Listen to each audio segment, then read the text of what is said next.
Inspiration that stings before it soothes, a surprise born from silence, and two artists who turned what hurt into something that heals. Welcome to my YouTube channel, Whispers of Turkish Stars. Before we wander into today's tale, hit subscribe and stay close, because this isn't tabloid noise. It's a story about what remains after a great love ends, and how the residue of that feeling can reappear not in photographs or rumors, but in art. Some loves don't truly end on the day two people walk away, they end on the day both finally understand what the love was trying to say all along. Some relationships break the visible bond, yet keep shaping the inner world that made two people possible. That is exactly the current shape of Mert Ramazan Demir and Afra Saraçoğlu's narrative. They aren't sharing sets, scenes, or frames anymore. You won't catch them under the same lighting rig, or leaving the same rehearsal room, or stepping out of the same car.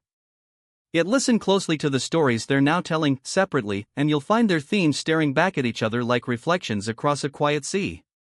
This isn't a romantic rewind, and it's not a guessing game about reconciliation. It isn't a scoreboard either. It's a calm, deliberate look at what changes inside two people after they break apart. And, most of all, how that change sneaks into their work without asking permission. With Blue Cave, Mert Ramazan Demir doesn't just perform lines, he breaks the habit of being only an actor. He writes, he shapes, he searches the corners of a story for the words he once left unsaid. He gives presence to the emotions that are usually tucked behind a raised chin or a crafted smile. Afra Saraçoğlu, with two worlds, one wish, does something equally daring yet wholly her own. She steps beyond the image built for her by other voices and calmly declares, I'm not only the face of a role, I can be the pulse of a narrative. And here is the part that raises eyebrows for anyone paying attention. These two films echo each other's feelings so precisely and arrive so close together that you can't file it under coincidence and walk away satisfied. Today we're tracing the arc of how Mert and Afra reached a shared emotional altitude after their separation, how each quietly fed on personal truth instead of noise, and why their projects feel like complementary halves of a single conversation rather than competing headlines. If you've ever looked at them, looked at the timing, and asked, is this really just chance? Keep watching. Some loves find meaning once they're over. Some bonds don't break so much as they transform into a new shape, one that carries less spotlight and more substance. And some people, yes, even after they take different exits, still draw from the same reservoir of feeling. Let's be crystal clear, this isn't a will they won't they episode, and it's not a challenge about who shone brighter this season. It's a story of two individuals who faced the same internal storm and, from different shores, built lighthouses. That's what makes it compelling. That's why it keeps returning to your mind long after the headlines move on. What remains when love ends? In the bright, ruthless world of celebrity chatter, relationships are flattened into two sentences: they began. They ended. But real life isn't that tidy. What usually ends is the daily ritual, the calls and plans. What lingers is the imprint, the rearranged thoughts, the matured instincts, the new way you carry yourself in a room. The separation of Mert Ramazan Demir and Afra Saraçoğlu was this kind of ending. There were no fireworks to feed on, no harsh posts, no televised blame. If anything, the silence made the story grow stronger. Because both did the same thing right after, they turned inward and started listening to themselves. For Mert, discipline has always been a defining quality. He studies, repeats, calibrates, he's serious about craft the way a musician is serious about tuning before a concert. But Blue Cave signals a pivot. Screenwriting is rarely an accident. It usually arrives when someone is no longer satisfied living inside someone else's sentences. The film isn't a typical romance, either. It has its own tide and undertow. Its soul is built on realizations that arrive late, truths that show up when the door is already closing. Sem, the man at its center, is meticulous, contained, measured to the millimeter. He is strong in all the ways that silence can look strong. Yet the film turns to him and asks, is it really too late for the things you never said? That question surrounds the audience. It also seems to glance sideways at the writer. It's as if Mert set a room on fire and then studied the shadows, not the flames. Afra's route feels different, but no less brave. From the outside, brilliance has always been part of her story, and with brilliance comes the soft, constant hum of prejudice. It's flattering to be celebrated for beauty until the compliment becomes a ceiling. For years she heard the qualifiers, she's stunning, but she's successful, but rather than snapping back, she built a place where her own voice could breathe. 2 worlds, 1 wish is her answer. She isn't only acting in someone else's vision, she's sketching the contours of a world and inviting us in. What happens inside this film transcends romance. It is about grown-ups who forgot that they were once children, about adults tangled in responsibilities who rediscover the gentler compass they left behind. Most striking of all, the story carries no grudge. There's no scorekeeping. No speech that tries to win an argument with the past. The film chooses restoration over retaliation. It looks for a soft landing where life had left a bruise. Place Blue Cave beside 2 worlds, 1 wish, and an invisible bridge connects them. Not because they share plot points, but because they drink from the same emotional well. Mert's tone is dusky, inward, tuned to the quiet frequencies of what-ifs. Afra's tone is luminous, forgiving, a steady hand on a trembling heart. Neither cancels the other, neither tries to outshine the other. They're stages of the same feeling, different hours on the same day. We misunderstand inspiration when we imagine it as a duet sung in the same room. True inspiration is often remote.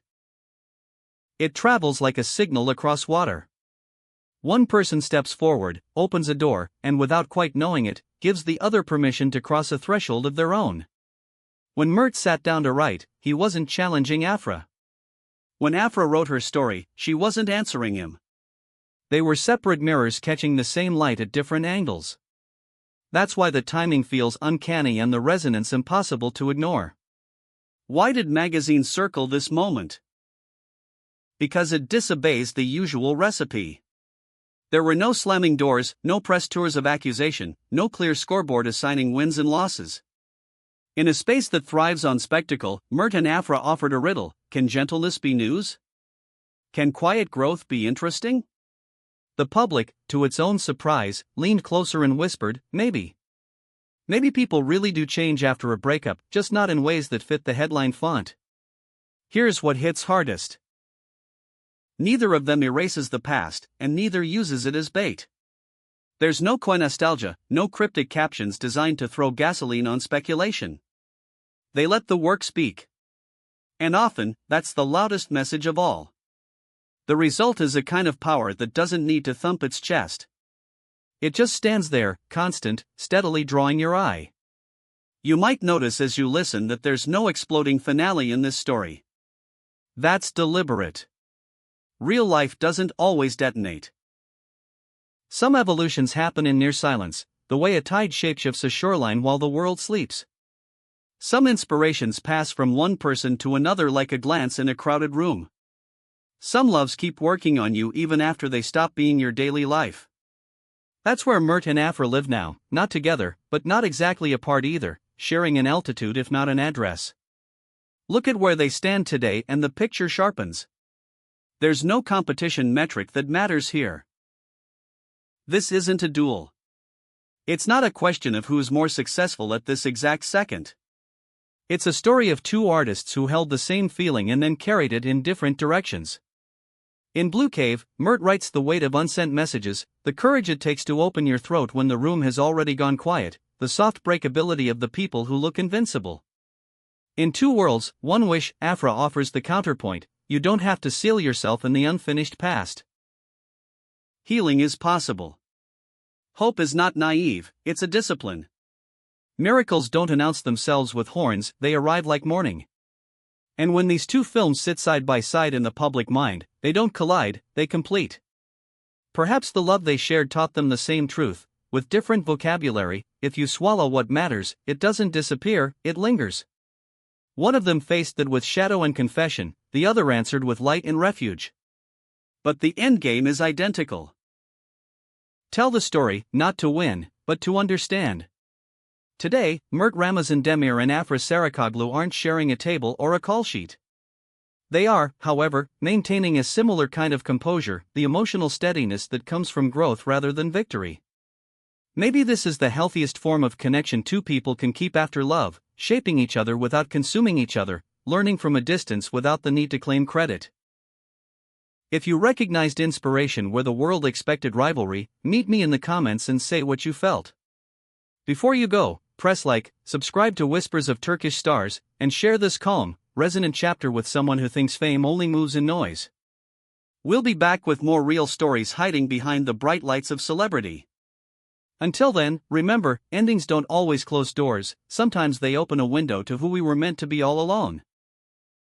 And if a new year is a blank page, perhaps this is the line it begins with: what we could not say before, we are learning to say now, each in our own way, each at our own pace, each with a courage we didn't know we had. Blue Cave and Two Worlds, One Wish are not love letters to the past, they're the vocabulary of the present. One traces the contours of regret until it becomes a map, the other names the colors of hope until they start to glow. Together, they suggest a simple, difficult lesson. We're allowed to change. We're allowed to grow out of what hurt us without resenting the hurt. We're allowed to let grace be our loudest answer. And if that's the only bridge that remains between Mert and Afra, it might be the strongest one, a quiet understanding that refuses to fade just because the credits once rolled. See you in the next video, where we follow the pulse beneath the headlines and listen for the truths that don't need to shout. Happy New Year from Whispers of Turkish Stars. May your stories find their shape, and may your silences find their voice.